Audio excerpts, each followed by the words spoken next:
dalam keadaan yang paling berat, dia tidak mengeluarkan kata-kata jahat. Hanya pada waktu saat dia berpisah dengan Bapa, Yesus tidak tahan lagi, maka dari atas kayu salib dia berkata, Eli, Eli, lama sabachthani. Bapa, mengapa kau tinggalkan aku? Karena saudara, bisa jadi saudara sangat menderita, saudara tidak berkata apa-apa, tapi ada satu momen di mana kemudian akhirnya saudara mengeluarkan perkataan, dan saudara berpikir orang akan mengerti penderitaan itu. Tidak ada yang mengerti. Sama seperti Yesus ketika dia berkata, Eli, Eli, lama sabachthani. Tidak ada orang, betulnya dia anak Allah. Misalnya, pas waktu dia pas mengucapkan itu, dia sedang memanggil Bapa. Saudara tahu orang lagi salah mengerti. Apa kata orang? Dia memanggil Elia.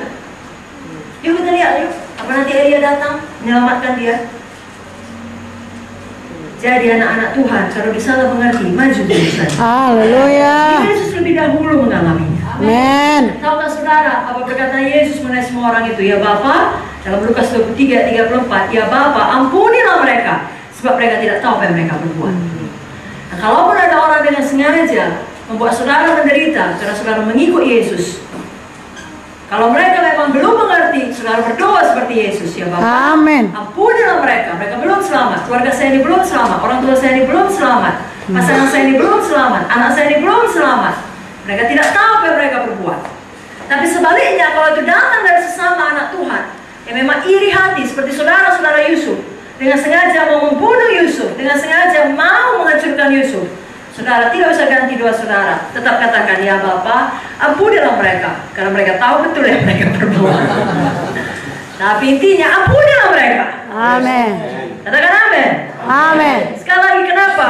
Karena itu membentuk kita menjadi dewasa rohani, lebih dewasa rohani, dalam arti kata lebih seperti Yesus. Amin. Wah roh dihasilkan di dalam kita. Saudaraku, biasanya saudara tidak bertambah di dalam wah roh, tidak bertumbuh dalam wah roh ketika saudara diberkati. Kalau kita mau jujur ya, biasanya, pada umumnya saudara akan bertumbuh di dalam wah roh ketika saudara mengalami dapur api kesengsaraan. Amin. Berkata disitulah kita dimurnikan.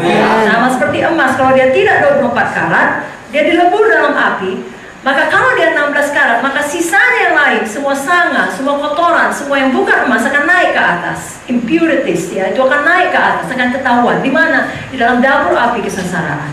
Lalu kalau kita mau, kita izinkan Roh Kudus membuang itu, lalu dihasilkan buah roh dalam kita. Lalu mempersiapkan kita untuk panggilan kita yang besar tersebut. Amen. Ya, atau dalam perjanjian lama, mimpi Yusuf yang besar tersebut.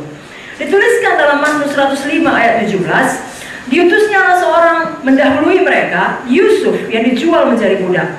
Ayat 18 Mazmur 105, mereka mengimpit kakinya dengan belenggu, lehernya masuk ke dalam besi. Tapi dalam salah satu terjemahan bahasa Inggris dikatakan, his soul came into iron, iron entered his soul. Besi masuk ke dalam jiwanya, jiwanya menjadi teguh seperti besi. Jadi bukan leher, jiwanya menjadi teguh seperti besi. Bukan besi, bukan jiwanya saja masuk ke dalam besi, besi masuk ke dalam jiwanya. Dalam arti kata, jiwanya menjadi teguh seperti besi. Tidak ada yang dapat menghentikan dia, tidak ada yang menggoyahkan dia. Unstoppable. Ya, tidak bisa dihentikan. Amin. Dia percaya pada Tuhan, dia maju terus. Yes, haleluya. Dimanakah Yusuf mendapatkan semua pengalaman yang mendewasakan dia, sehingga dia kemudian layak sepadan dengan panggilan atau mimpinya yang besar. Di dalam rumah ayahnya tidak, di dalam pengalaman penjara. Amen. Saya dan saudara pun kerap kali akan mendapatkan pengalaman-pengalaman tersebut untuk mendewasakan kita, mempersiapkan kita pada panggilan kita. Amin. Jadi biarlah kita mau penderitaan itu membentuk kita. Yes. Jadi puji Tuhan untuk penderitaan yang mendewasakan kita. Haleluya.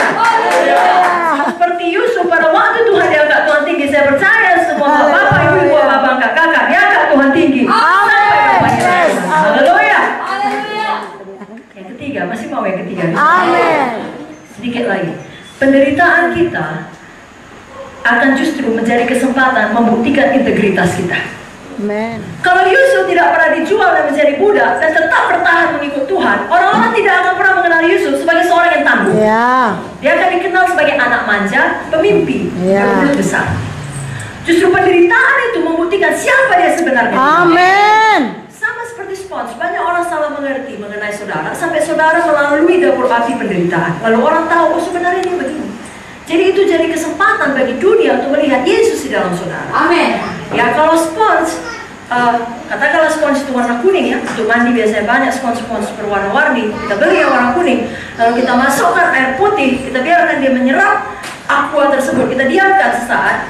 Tapi satu spons lagi, yang kuning juga, kita buat menyerap air Coca-Cola. Tapi kita diamkan sesaat, sekilas nampaknya dua-dua sama. Sama-sama ke gereja, sama-sama beribadah, sama-sama melayani. Tapi kapan tekanan datang, tekan kuat-kuat spons tadi. Kalau memang isinya air putih, akan keluar air putih. Amin. Tak akan keluar teh, tak akan keluar kopi. Sebaliknya kalau tadi isinya Coca-Cola, saudara buat bagaimanapun tak bisa keluar air putih. Itu sebabnya, mulai dari sekarang isi hati kita dengan firman. Amin. Tekanan datang, penderitaan datang, itu hanya menjadi kesempatan untuk menunjukkan kita orang-orang yang mengasihi Tuhan. Amin. Haleluya. Orang berkata, aku ini sebenarnya orang yang sabar.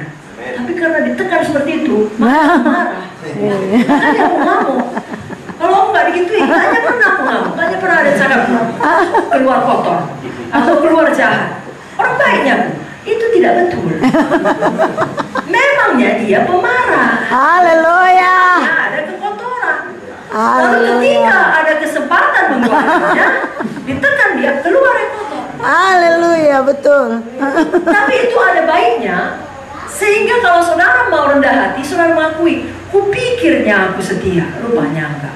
Kupikirnya aku jujur, penipu juga. Misalnya begini saudaraku ya, pulang kita dari ibadah ini, tiba-tiba ada uang 400.000 di situ. Nah, apakah yang kita lakukan? Apakah kita langsung nyanyi, ku nyanyi haleluya, Tuhan memimpin langkah-langkah orang benar. Dari kebetulan di dalam hidup ini betul-betul berkat tercurah. Atau sebaliknya, itu kita berikan kepada Bapak Pendeta Bernard dan berkata, Pak, ini ada yang tinggal uangnya. Bapak umumkan, nah, siapa yang kehilangan? Amen. Jadi baik itu godaan, baik itu penderitaan, apapun caranya, jenisnya, itu justru membuktikan siapa kita sebenarnya. Amin. Dunia akan melihat siapa kita di dalam.